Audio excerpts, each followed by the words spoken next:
বাঙালি খানায় সবাইকে স্বাগত জানাই। আপনারা তো অনেকভাবে আলু দিয়ে খাসির মাংস রান্না করেছেন।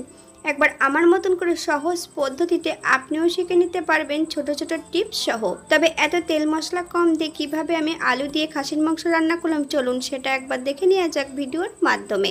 এতটাই সুস্বাদু হয়েছিল খেতে, আপনি একবার রান্না করলে বারবার রান্না করবেন।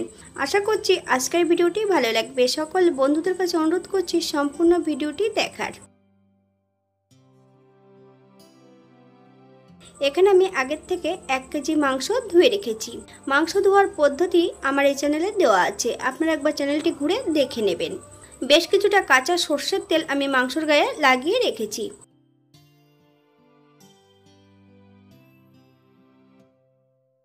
অপর দিক থেকে একটা কড়াইতে বেশ কিছুটা সর্ষের তেল অ্যাড করব। তেল গরম হওয়া পর্যন্ত অপেক্ষা করতে হবে।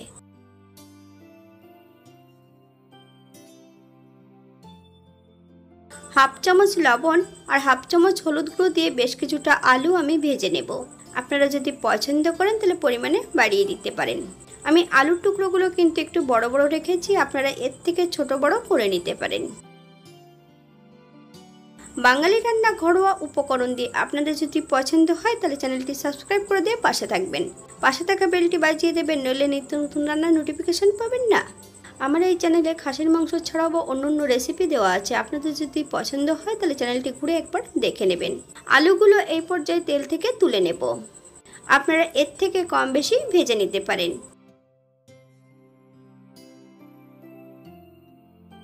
একই তেলে রান্না করব। ফোড়নে রেখেছি সাদা জিরে।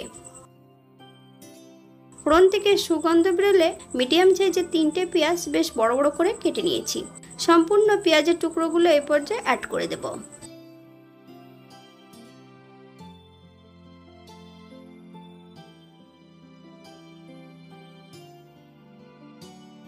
তবে রসুন বাটাটা কিন্তু একটু পরে অ্যাড করব।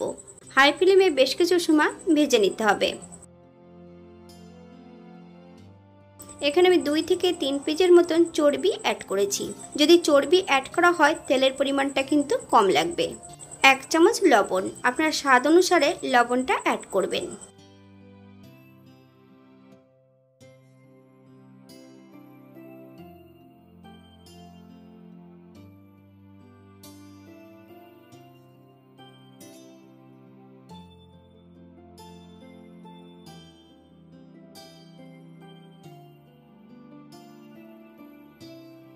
মিডিয়াম সাইজের 2টো রসুন বেশ 80% মতন বেটে নিয়েছি। সম্পূর্ণ রসুনটা এই পর্যায়ে অ্যাড করে দেব। পেঁয়াজ রসুন থেকে যতক্ষণ কাঁচা গন্ধ ছাড়বে ততক্ষণ বেশ ভালো করে ভেজে নিতে হবে।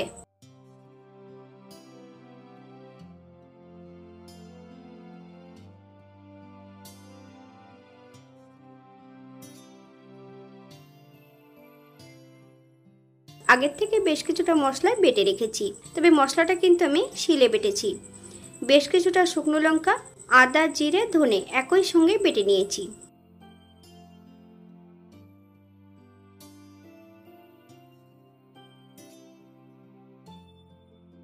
সম্পূর্ণ বাটা মশলার মিশ্রণটা কড়াইতে অ্যাড করতে হবে।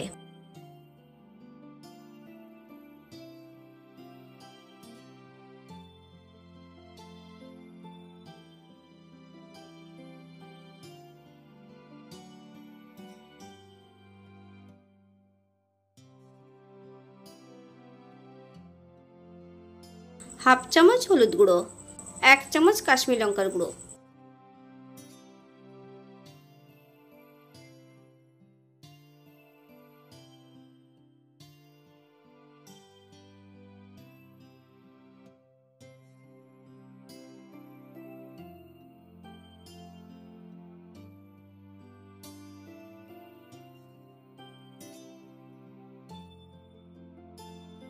মশলা ধোয়া বাটি থেকে বেশ কিছুটা জল অ্যাড করব। মশলাটা মিডিয়াম আছে 3 থেকে 4 মিনিটের মতন কষিয়ে নিতে হবে।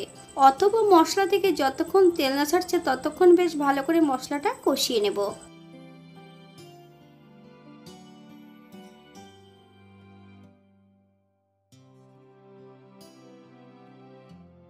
দুই চামচ টক দই অ্যাড করব। আপনারা যদি পছন্দ করেন তাহলে পরিমাণে বাড়িয়ে দিতে পারেন। তবে টক দইয়ের কিন্তু আগের থেকে আমি জল ঝরিয়ে নিয়েছিলাম। মশলাটা বেশ মিডিয়াম আছে বেশ কিছু সময় ধরে কষিয়ে নিতে হবে।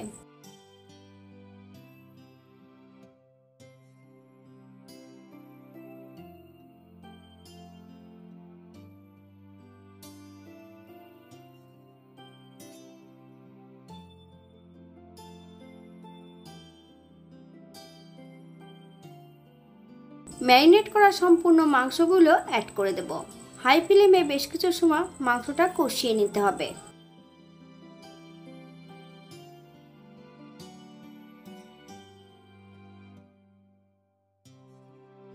আপনারা একবার স্ক্রিনের দিকে ফলো করবেন।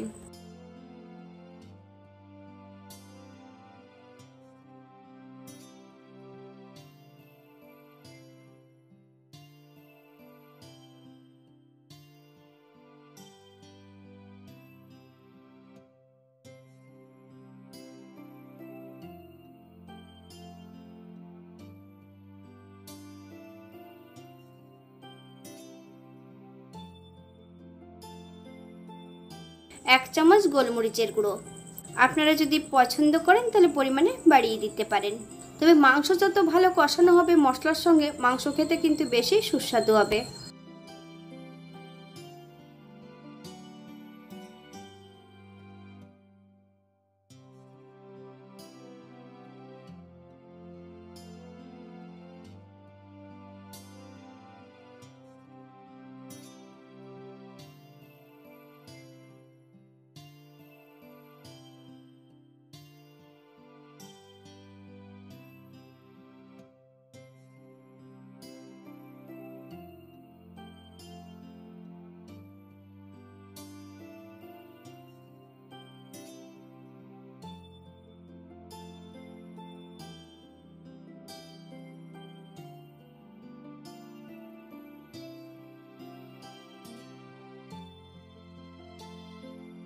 আরও বেশ কিছু সময় বেশ মাংসটা ভালো করে কষিয়ে নিতে হবে।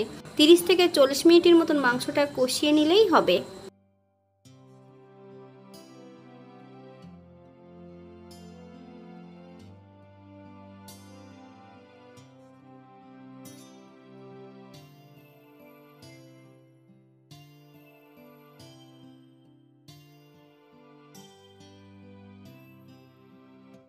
চল্লিশ মিনিট পর সম্পূর্ণ মাংসগুলো প্রেসার কুকারের মধ্যে অ্যাড করব।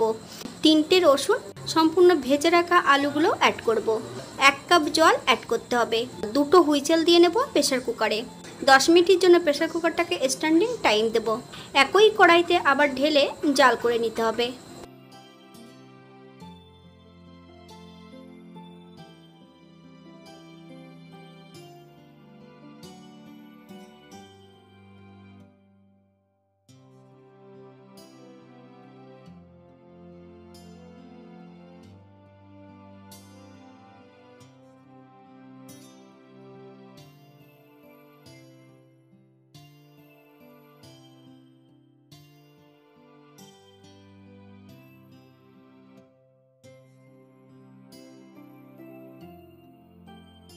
এক চামচ গরম মশলা বাটা, আপনারা যদি পছন্দ করেন তাহলে পরিমাণে বাড়িয়ে দিতে পারেন।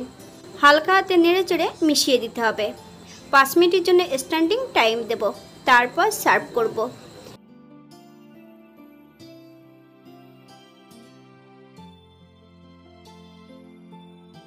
গ্যাসের ফ্লেমটা অফ করে দিয়ে 5 মিনিটের জন্য স্ট্যান্ডিং টাইম দিতে হবে, তারপর সার্ভ করব।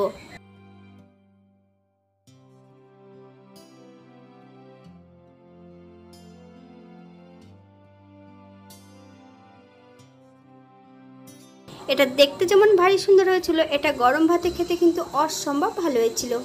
আপনার বাড়িতে একবার একই পদ্ধতিতে বানিয়ে নেবেন। আমি এখানে যে উপকরণগুলো অ্যাড করেছি আপনারা এর থেকে কম বেশি করে নিতে পারেন।